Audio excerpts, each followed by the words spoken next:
Simplify this expression by using the properties of exponents. You may leave your answer as a number to a power.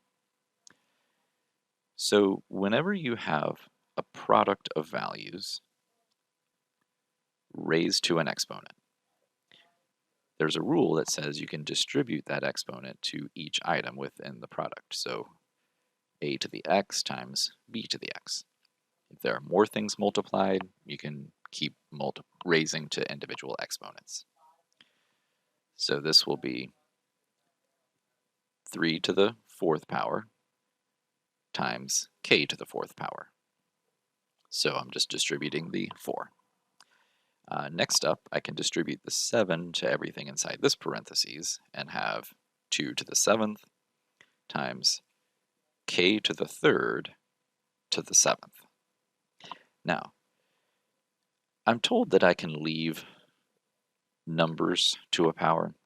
I don't need to actually multiply those out. So 3 to the 4th has an answer, as well as 2 to the 7th. And then I could figure those out with a calculator and I could multiply them together. Or the problem is stating that I can just leave them, so I'm just going to leave them. So 3 to the 4th times 2 to the 7th. Now, k to the 4th, I can't do much with that currently, but I do have this k to the 3rd and then raised to the 7th.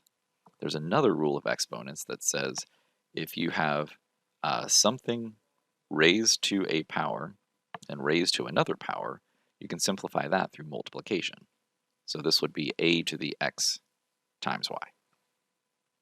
So 3 times 7, because I'm multiplying these exponents, so this is k to the 21st power. Lastly, if I have two exponential functions with the same base, so a to the x times a to the y, for instance, I can simplify this by adding their exponents.